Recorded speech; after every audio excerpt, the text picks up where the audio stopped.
Ugh. You come to me into my house and ask me for a favor. You ask me to not only teach you breaking, but teach you breaking without even breaking? You know what I have to say to that? Challenge accepted. Alright y'all, top 10 things that are most beneficial to you outside of breaking. These are all things that you can apply now, today, to benefit you for literally ever in breaking. So the first 5 are all things that are very straightforward, yet we take for granted and we don't abuse and leverage to our advantage enough. And the last 5 are going to be more kind of hidden gems that people don't think about quite so much. Sleep. Proper sleep is so important for any and all athletes. And yes, we are not technically athletes, but we train like athletes. So we should treat our bodies like athletes do, meaning we need to be getting adequate sleep. What's adequate sleep? Well, it depends for the person. 6 hours is usually too low for most athletes, so most athletes range between the 7 to 9 hour range. But Magnus, Gary Vee, and Casey Neistat, all these people say they only sleep 4 hours. Shh, just stop. Are they athletes? Are they doing physical movement anywhere from 4 to 8 hours a day? Is their main number one goal to do with a physical activity? Because if that answer isn't yes, then it's not relevant anymore. Because when we are putting our body through strenuous activities by being physical for the majority of the day, we need to be sleeping. This is something that I don't do enough, but it's something I'm trying to do more, and we need to really make sure we're on top of proper sleep and proper sleep scheduling. Very important. So many of our problems can be answered if we literally just sleep more. Do your own research. If you don't believe me, sleep is so important. For further coverage, we have Magnus 2 in the field getting some further rest. So, yeah, maybe not the most exciting footage. On to the next one. Stop practicing. So, what do I mean? Let me give you a little bit of context. So, literally 90% of my injuries have come from overtraining and not knowing when to stop. Literally, the injury I have right now is due to me not stopping early enough and giving my body the proper rest and rejuvenation that it needs. If you don't know how to stop breaking and not overtraining, you're gonna be dealing with a lifetime of injuries. So how do we figure that out? Well, the same way scientists and so many other people figure out anything in life, trial and error. Okay, experiment. Play around with training 1 hour, play with training 2 hours, play with training 10, like experiment. The reality is everybody's gonna have a different perfect mixture that's gonna work for them. So you wanna be training and breaking and progressing as much as possible with as little drawback as possible.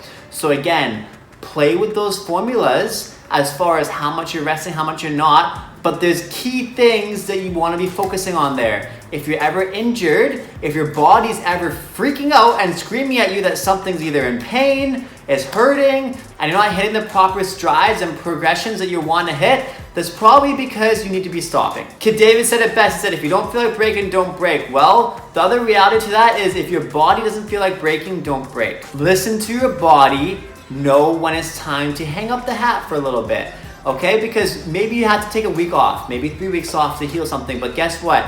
Those 3 weeks off could be the difference between 2 years of trash practice. So let's say you have to train with only like at 75% of your capability for 2 years, or you could have just taken 3 weeks off and then trained at 100%. What's better? It's simple math. It's just our hard heads with breaking are like, yo, I can still break. I can just use one hand. I can just do this. There's lots of options. Just stop. Take it from someone who's been there over and over again. It's so much easier to just stop. Just take a little bit of time. Give your body the proper time that it needs to rest, rejuvenate, and go back at it. Conditioning, okay? The other really huge, so huge, like I can't even stress how big this is, factor to breaking that we overlook so much day in, day out. And by we, I mean I'm part of this too. Okay, like, because breakers don't treat breaking like a sport, they don't treat themselves like athletes, which I'm not saying is a bad thing, I'm just saying don't be stupid, okay? Just because you may not want the label doesn't mean you shouldn't be implementing similar things they are doing to get the best results possible. Most of my injuries have been from overuse, and then guess what? When you overtrain something, it gets injured, but also weaker and weaker and weaker. So even if you rest, guess what? Every time you go back into doing that activity, you're not gonna have the same strength that you need to keep doing that activity. Whether it be flares, some power moves, or just tricks, whatever it is, if you have that injury and it's just an acute injury, it becomes a chronically acute injury. I don't know if that's the right terminology, but it sounds cool. But basically what I'm trying to say is if you have a tiny part of your wrist that's hurt and it's not healing, even if you've taken a couple months off, that's because guess what? You're not conditioning it. Okay, we put our bodies through huge strenuous motions every single day that we're breaking, yet how much time are you spending at home properly conditioning your body? I know I put like very little, I go to practice, I train hard, I put in work, I go home, I watch footage, maybe you smoke, maybe you party, you drink, or you just, maybe you're healthy, maybe you eat, you chill, you go to bed. But guess what? Did you condition that day? Or did you put all of your energy into actually breaking? Okay, you need to be doing proper conditioning.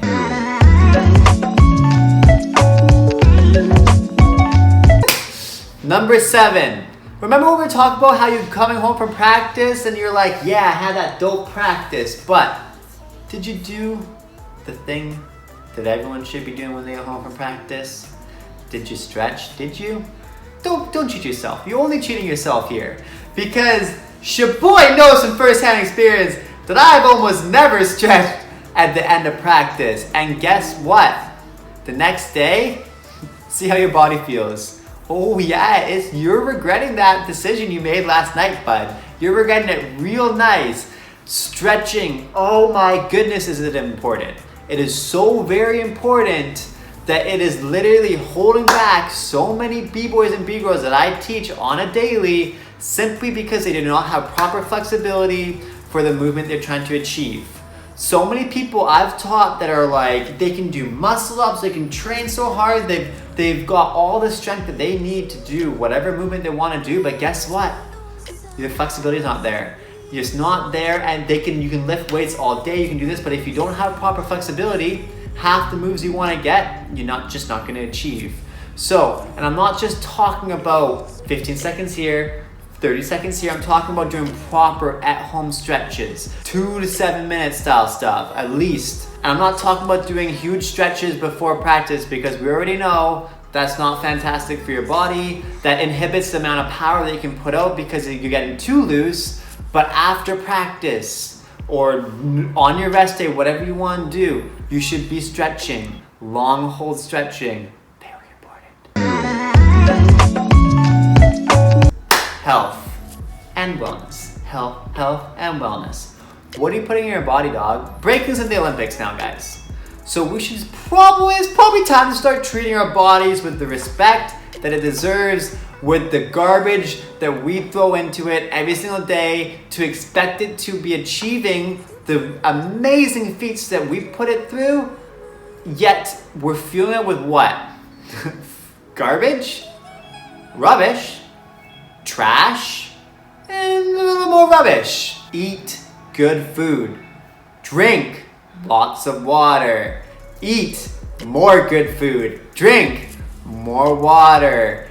Remember, what you put in your body literally fuels your training. We dedicate so much time to training, so much time to progressing, yet how much time are you dedicating to what you put in your body? If you're not putting in the proper fuel into your body to try to achieve the crazy amount of movements you're trying to achieve, what do you expect? You expect this. You're like, oh, I'm riding this fuel, yo, I'm killing it. Oh, guess what? Oh, garbage. Oh, trash food. Oh, we're getting to our peak, and guess what? Oh no, we're going down that mountain because we stopped taking care of our body. research what's in your food, what are you putting in your body. Take it seriously. It should be serious. Come on now. You have serious goals, yes? Take it seriously by providing yourself with serious, nutritious food. Drink water, eat better. As most of you already know, I follow a fully plant-based diet. I do not consume any animal products. I personally feel this is the optimal diet for breakers and for breaking. No, I'm not a health professional. This is simply one B-boy preaching what's worked for him. From someone that runs high anxiety, high stress, and has eating issues as it is, eating a fully plant-based diet has helped not only with my digestion, but also with my recovery time, with my injury recovery time, and my stamina, and just my overall health as far as breaking goes. But by all means, do your own research. All I'm saying is do research. And lastly, look up Bboy Lego and Bboy Venom, both vegan for many, many years. Peep what they can still do. Look at their longevity. I'm just saying. So Magnus 2, do you have some dope food B-roll for me? Let's go. Tastes like healthy. Let's just quickly erase that from our memories and move on with the video now. Okay, great. Now we're getting past the basics and into the ones that are a little less known. And these are some of my favorites. Other dance styles, okay? So, why is other dance styles so very important to helping your breaking? To name a few of the dance styles that I've taken that have personally benefited me. Number 1, ballet. Strength, core, flexibility, control, bruh, it's the foundation of dance. Number 2, tap dancing. Musicality, dog. I'm talking musicality, but not just musicality, looking into the actual flow and rhythms of our movement has been so big for me. I literally add in stand-up tapping rhythms to my footwork on the ground all the time. All the time. When I took tap, it resonated with me so much. Contemporary, modern, etc. These ones, as you already know, have helped me a lot. Flow, we're talking flow. If you really want to learn how to have solid flow in your breaking, take a contemporary class. I'm just saying. Not just one, take a couple months. Learn contemporary and it will help your flow so much. Party dancing, social dancing, old school, street style, elite four style, whatever you want to call it. Learning this has been the #1 thing that taught me body isolations and grooves in my top rock. If I would not have taken this style for years, I would have garbage top rock today. Facts. And I'm not just talking about garbage top rock, I'm talking about garbage feeling in my top rock, okay? This is where I learned a lot of my grooves and isolations. A few other ones, housing, grooving, soul jazz, grooving. All right, Magnus 2, you're up, B-roll, let's go.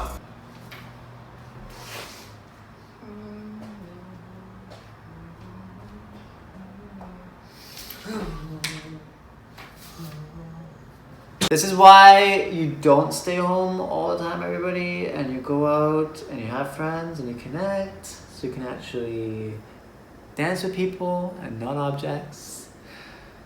Perfect. Filming yourself, oh my goodness, filming yourself. So why is this so important? Well, look at the data. Again, going back to sports, what do professional football players do all the time? Basketball players, athletes, period. They watch themselves. They watch their footage to correct themselves, okay? Because at the end of the day, we don't have a coach with us unless we are some millionaire every single second of every day. Most of us don't have one, period. Film yourself, send it to a friend, send it to someone you respect, reach out to someone, reach out to anyone on the internet. People are here to help. And if they are not, I am, okay? If you ever need help, send me something. Reach out, use the internet, leverage this beautiful internet to your advantage by filming yourself and asking for help, and or filming yourself and watching it back. Whenever you're not breaking, you can be watching your footage, you can be flipping moves, you can be creating new moves, you can just be taking notes. Like, you can spend hours putting time towards breaking even when you're not breaking. And this is exactly one of the ways how. And hopefully, cross your fingers for some better B-roll right now. Is this thing even on?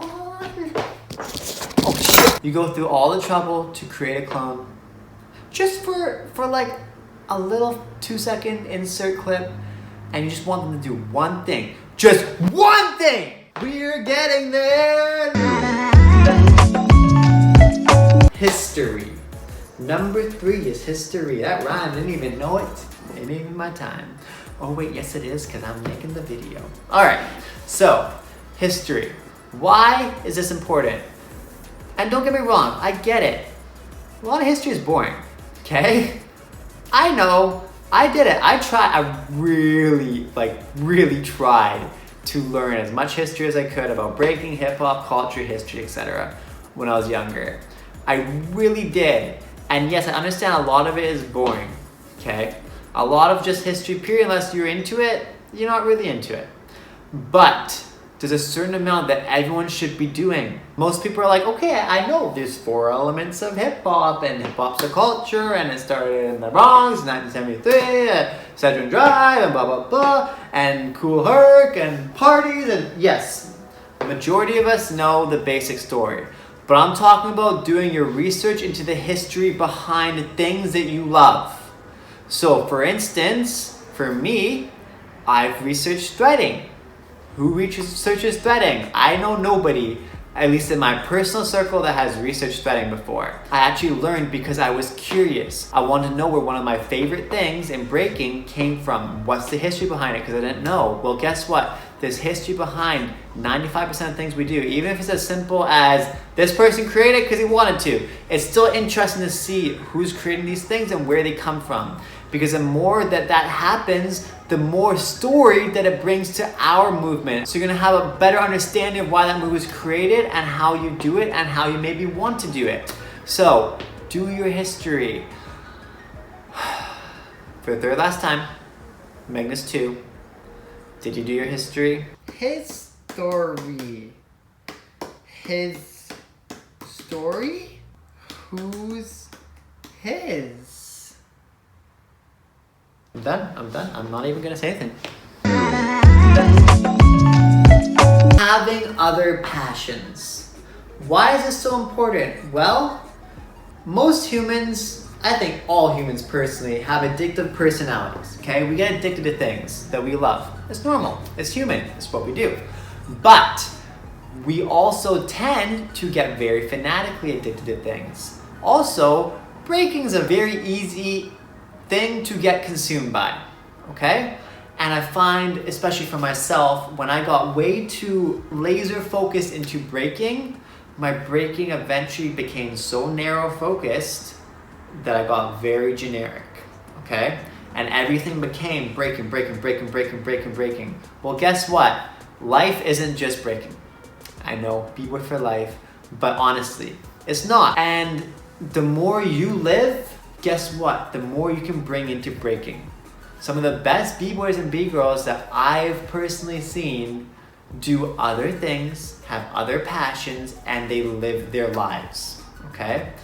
Even if you break 4 hours, 6 hours every single day, don't go home. I know we talked about improving breaking outside of breaking, but also doing other passions, okay? Yes, you can watch footage. Yes, you can do this by all means. Like, these are all very helpful for you too and beneficial, but have other passions. There's so many other things you can be doing as well. And the more things that you do that you're passionate about outside of breaking is gonna fuel you for your breaking. So people talk about, oh, they're not original and this is so hard to create moves. Well, it's like, are you an original human being? Or are you just living like a sheep? Okay? Are you not original because you're doing the same thing every other B-boy is doing? Is because you're like, oh, this B-boy is doing this, so I'm gonna do this too. Guess what? That only goes so far. As far as living your life, if you wanna be a better B-boy, become better in your whole life, okay? The more things you can excel at outside of breaking, you're gonna be bringing into breaking and you're gonna be adding it there, okay? So really think about other things you're passionate about and pursue them. Don't be afraid that if you're not breaking 24/89/7, you're not going to be improving, because doing things that you're passionate about that make you happy outside of breaking are also going to significantly benefit breaking. Number 1. This is the hack. I am serious. The number 1.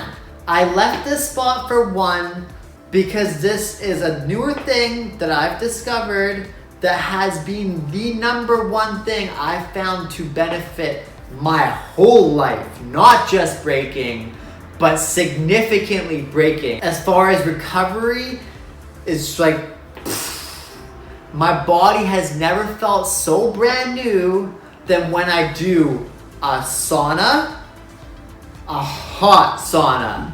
And I'm not talking about like, oh, I'm going for a minute. I'm talking about like, blast that baby, put it on full, wait till it's been at full for a little bit, then go in and stretch. Or just sit in there, like whatever you can do. I personally stretch in the sauna. Be in that extreme heat for a solid like at least 7 to 15 minutes. Then, as soon as you finish, cold shower. And I'm not talking about like it's not on hot, it's mild shower. I'm talking about like freezing cold, glacier-ish shower, baby. Cold showers. Oh my God, why have I not been doing this my whole life? Extreme hot temperatures and extreme cold. There is a plethora of benefits to this.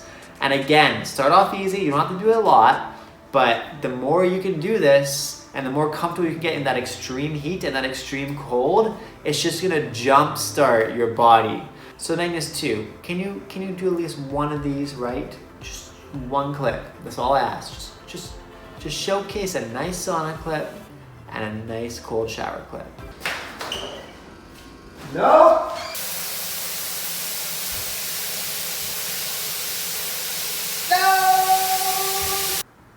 I'm lost for words. A majority of workshops that I've taken in my life and mentors that I've had, I've always asked questions about what I can do outside of breaking to help my breaking and how to train the best, do this and that. And some of these are from them and some of these are from my own findings, but I truly believe in each and every one of these that I put in this video, or else I wouldn't be talking about it so passionately. So I hope this helped a little bit. If you guys have other things that I missed in this video that you found very beneficial outside of breaking that didn't quite make the list, feel free to hit them up down below, yell at me, scream at me, tell me I'm wrong. It's okay. This is what I'm here for. I don't have a heart, it's okay. It doesn't hurt me when you guys are mean to me. Make sure to like, subscribe, comment, and smash the bell icon for more videos. Shout outs to the Patreons who are supporting me. If you want to support me as well, you can become a Patreon. Every single person helps me to get closer to my goal of creating content full-time online. Ha! Before you go, if you're not completely sick of my face already, don't forget to get my free course, Breaking Made Simple. To access the course, all you have to do is go to the link down below. To get the free download, all you have to do is join the Facebook group, Breaking Made Simple, which is a hub for people to learn, grow, and just get better and become the best B-boys they possibly can, man.